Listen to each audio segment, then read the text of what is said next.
Joy from the Energy Boutique with your energy forecast for Monday, January 3rd.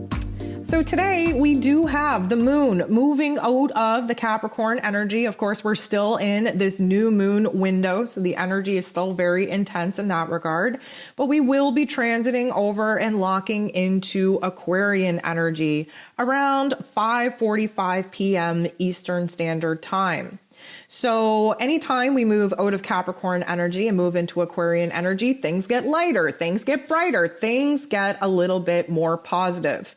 Of course, the earth energy of Capricorn has it down to the nitty gritty, and the air energy of Aquarius has our intellect just open-minded. We're thinking big, we're thinking visionary, we're thinking innovation, we're thinking while we're emotionally detached from the situation. That frees us up to think about the possibilities. It pushes the boundaries of our thinking, and we can step outside of the box.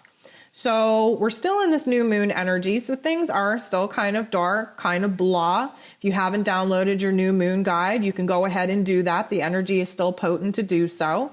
If you haven't listened to the new moon astro forecast, I would definitely recommend you do that as well to give you a little bit more of an in-depth overview on what this new moon actually means. We are on Monday, which is ruled over by the moon. We have 8 different aspects here today, and all of them involve the moon. So what do we know? We know today is going to be a highly emotional, hypersensitive, semi-slow, anxiety-filled kind of day. The moon right out of the gate, while still in Capricorn energy, is going to sextile Neptune. This is another beautiful opportunity for us to be thinking long-term about the dream, about the vision in which we're actually getting ready to manifest. That Neptune energy in Pisces, in his place of power, is very much thinking outside of the box on the realm of what is possible. We are thinking big. We are aligning with our intuition. We are gaining clarity and knowledge from our higher self. And of course, the moon in Capricorn is going to break it down into what is possible, what is manageable, what it is that we need to do to actually bring this dream and vision to life. Now, the moon, while still in Capricorn, is going to conjunct, come up to, sit next to, have a little bit of a party with both Venus and Pluto. As you know, Venus is retrograde in Capricorn. Pluto is in Capricorn. Venus and Pluto have been doing this little dance of death in the underrealm as Venus, the goddess of love and beauty and value and worth, is really stripping her facade away to humble herself and get a grip on the bare basic of what it is that she needs to do to build herself up, to only engage in relationships of worth and of value that reciprocates the worth and value that she sees within herself. And this power struggle that we got going on inside of us, where that has to kind of end in order for us to triumph and see that we are deserving of love, that we are worth the time and energy that we pour into other people, and that we should have that same kind of energy reciprocated back into us. Now, Pluto is the great destroyer. Why? Because he's also the great transformer. But there is a certain amount of death and destruction that needs to happen to old ways of thinking, old habits, old value systems, in order for there to be a clean slate and a space created in order for the new to be built. So we are going through an emotional time because we're feeling dark, we're feeling negative, we're feeling unworthy, we're feeling overwhelmed. We're feeling like we don't know what we want. We're feeling like, the past is pulling us in the past and the future is pulling us in the future. We're kind of divided. And the moon in Capricorn is thinking long term. And we recognize right now that our long-term dreams and visions are going to require us to cut away a lot of the old in order to create a space for the new to be built.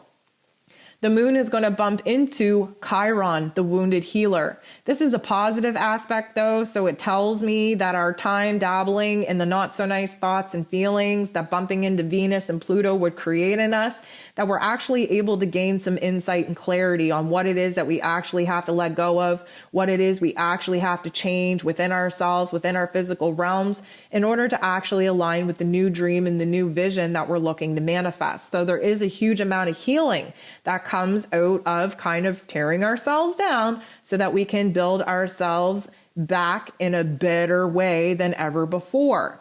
Then the moon transits into Aquarian energy. This is when we're going to feel the shift. We get a bit lighter, we get a little bit brighter, but there's also a lot more going on in our mental plane.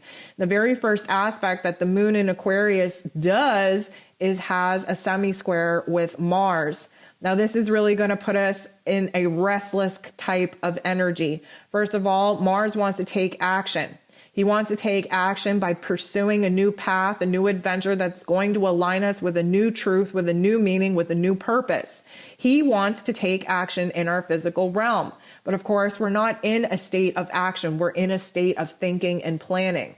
The moon now in Aquarius, semi-squaring, which is a little bit of a tension point, is going to put us at odds because we're going to want to take action, but we know that we're not ready to take action. There's so many thoughts, there's so many ideas, there's so many details that we have to process in our mental plane to get on the same page of what it is that we actually need emotionally to feel safe and secure to take that move moving forward, that we're going to be at odds with ourselves. This is a great time to clean up, to do a physical activity, to channel this negative, semi-nervous energy in the most healthiest of ways. Now we're going to get a little bit of clarity here because the moon in Aquarius is going to trine the true node in Gemini at its very final degrees before shifting into the Taurus and Scorpio axis on the 18th. The moon in Aquarius trining with the true node, our destiny point at this particular point, is going to open so many tabs up in our brain in order to explore the different possibilities on how it is that we are going to implement a plan to actually move forward. Now, here's the thing. We are thinking outside of the box, which is a beautiful thing because we were a little bit tunnel visioned while in that Capricorn energy, but we're also a little bit emotionally detached or emotionally removed from our situation, which can be beneficial, but because of the amount of confusion going on in the world right now, it can feel a little bit chaotic, a little bit overwhelming to try and figure everything out now. That is not the pressure that we want to be tapping into at this particular point. We want to keep our minds open. We want to push the boundaries of what's possible, but we don't want to add that layer of pressure to figure everything out now. We're going to have to really struggle with that pressure a little bit because the moon in Aquarius is going to bump into Jupiter, who is in Pisces. So the moon in Aquarius is really trying to figure out what it is that we want emotionally. And honestly, right now, we just want to be alone. We want to sit alone with ourselves, alone with our thoughts. We need a little bit of space. We need a little bit of distance. We would rather live our lives out in our headspace than in our physical realms right now.